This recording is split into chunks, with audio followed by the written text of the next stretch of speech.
Assalamualaikum warahmatullahi wabarakatuh. Waalaikumsalam warahmatullahi wabarakatuh. Usulan salaman. Assalamualaikum warahmatullahi wabarakatuh. Waalaikumsalam warahmatullahi wabarakatuh. Oh, berdiri ya. Ya lebih stres gitu ya. Gimana anak-anakku? Pada sehat semua ya? Alhamdulillah. Barangkali ada yang tidak berangkat karena ada sesuatu. Siapa ya? Wahyu. Kenapa di asrama lagi ada acara sakit? Oh ya udah, kita doakan bersama supaya cepat sembuh ya. Baiklah anak-anakku, setelah pekan lalu kita membahas perkembangan Islam di Indonesia, yaitu yang disiarkan oleh Sunan Ampel. Kita kembali. Siapa yang masih ingat Sunan Ampel itu penyebarannya di daerah mana?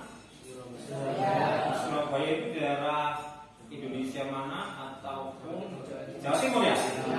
Barangkali ada yang sudah pernah ziarah ke makamnya? Belum. Ya betul di Surabaya. Tapi hari ini kita tidak akan membahas tentang Sunan Ampel. Kita akan membahas Sunan Kalijaga atau Sunan Kalijogo.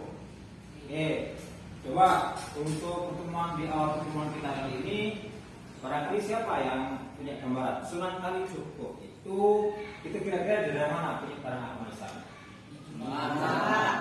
Jawa Tengah ya? Jawa Tengah.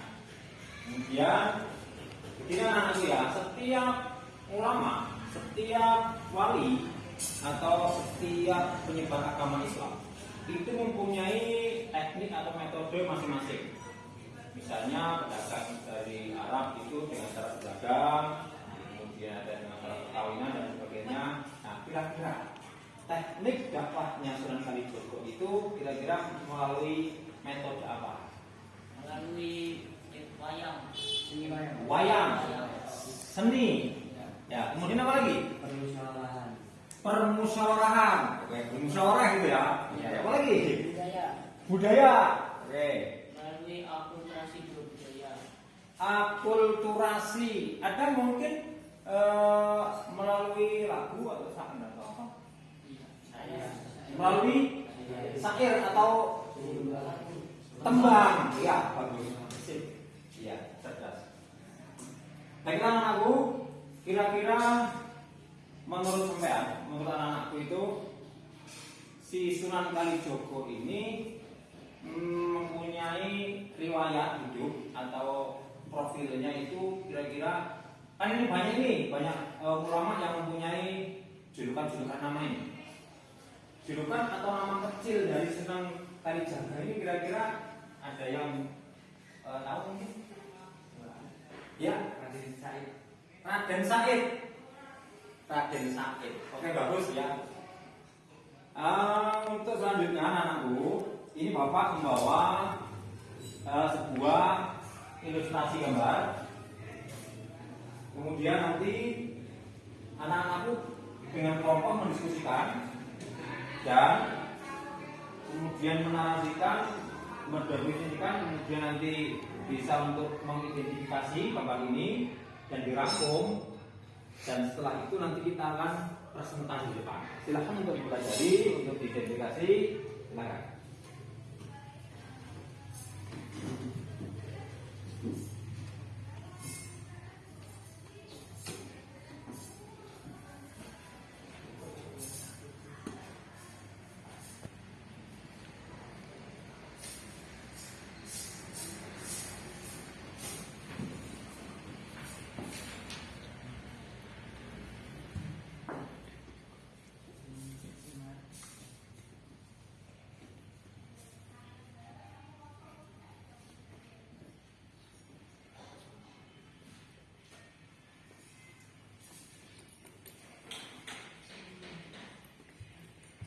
Ada yang mungkin ke sesama kelompok untuk saling menyanggah atau saling memberi pengertian, memberi narasi gitu?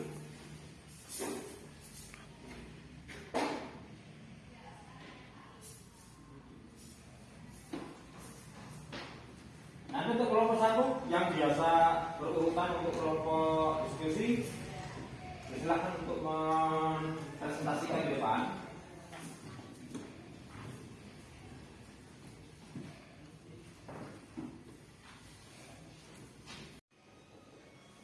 Oke, kalau sudah selesai, silakan untuk kelompok yang sudah siap. Kelompok berapa? Coba. Kelompok 1. Oke, silakan. Silakan untuk presentasikan. Teman dulu. Bapak pergi dulu ya. Ya, silakan.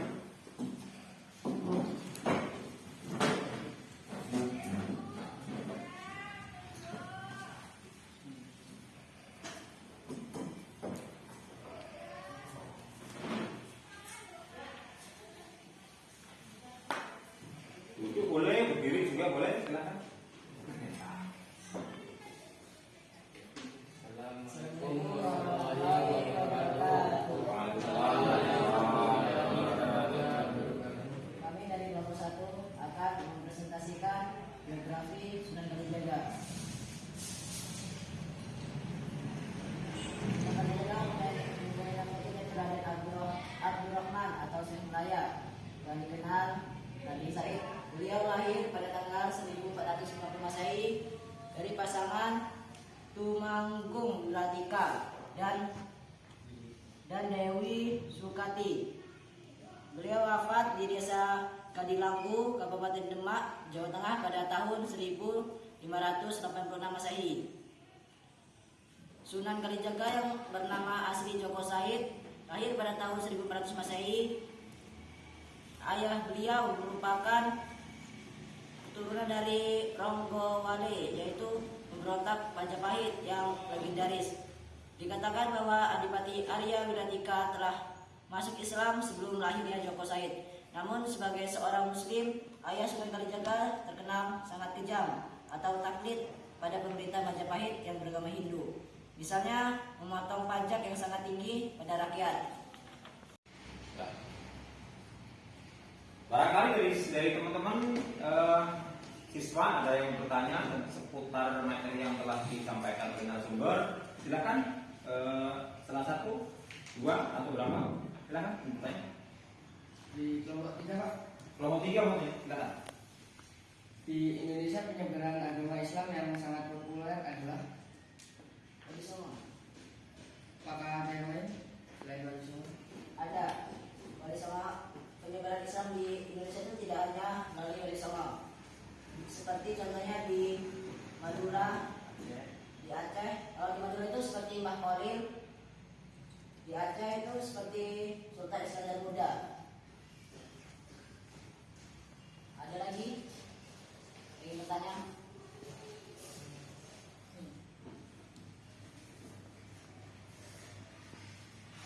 Silakan kelompok 2 mungkin barangkali ada yang mau tanya seputar materi. Modal dakwah apa yang dilakukan Sunan Kalijaga untuk menyebarkan agama Islam? Metode yang digunakan oleh Sunan Kalijaga salah satunya yaitu metode perwayangan. Tambang tuh kayak lagu syair. Dan ada juga melalui kebudayaan. Akulturasi budaya itu salah satunya.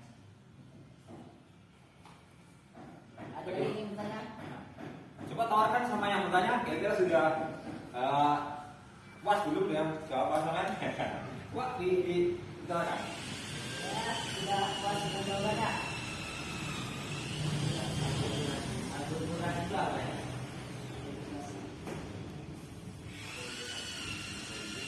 Jadi teman-teman ada yang tanya, sinasubdin itu akulturasi budaya itu apa? Coba. Narasumber barangkali ada yang mengetahui, bisa jawab. Silakan. Silakan.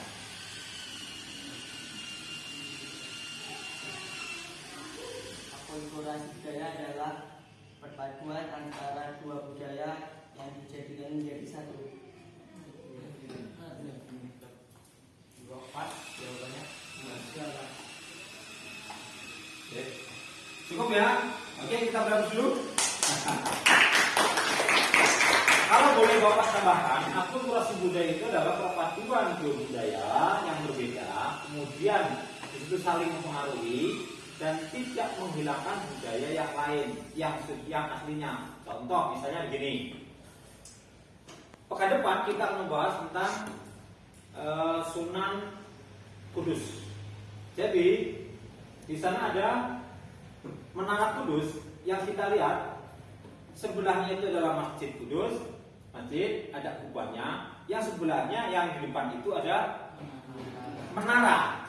Coba, siapa yang pernah sana? Menara itu menurut Sangka berbentuk apa? Seperti candi kan? Padahal candi itu adalah tempat ibadahnya agama Hindu. Nah, disitulah yang dimaksud dengan akulturasi budaya itu, perpaduan budaya. Jadi ketika Sunan Kudus itu mengislamkan di daerah Kudus, itu tidak menghilangkan budaya Hindu budaya, tetapi tetap memadukan sehingganya teknik daripada Sunan Kudus itu yang membuat masjid memakai kubah, terus kemudian di depannya ada gerbang yang berbentuk candi. Itu yang disebut dengan akulturasi. Ya, demikian presentasi yang bisa disampaikan oleh kelompok 1. Barangkali ada yang mau disampaikan lagi? Cukup? Ya, silakan dulu. Oke, terima kasih. Kami tutup. Wassalamualaikum warahmatullahi wabarakatuh. Waalaikumsalam warahmatullahi wabarakatuh. Silakan duduk. Oke, jadi demikian anakku ya. Jadi berbagai metode yang dilakukan oleh para wali, oleh para ulama untuk menyebarkan Islam Indonesia itu sehingganya Islam itu bisa diterima nyaris tanpa ada perangan. Kira-kira ada yang tahu kenapa Indonesia itu cepat berkembang Islamnya, padahal agama Islam masuk ke Indonesia itu penduduk Indonesia sudah mempunyai keyakinan. Apa keyakinan sebelum Islam masuk? Oke, Hindu Buddha, kemudian kepercayaan nenek moyang, kemudian ada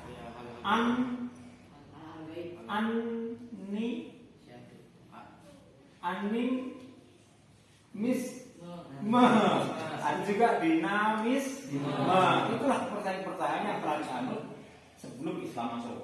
Jadi coba kalau mau bertanya, apa penyebab Islam itu cepat berkembang di Indonesia? Banyaknya saudara dari Arab. Satu, kemudian apa lagi? Banyaknya pedagang dari India. Dari India, tapi banyak India. Dari Persia.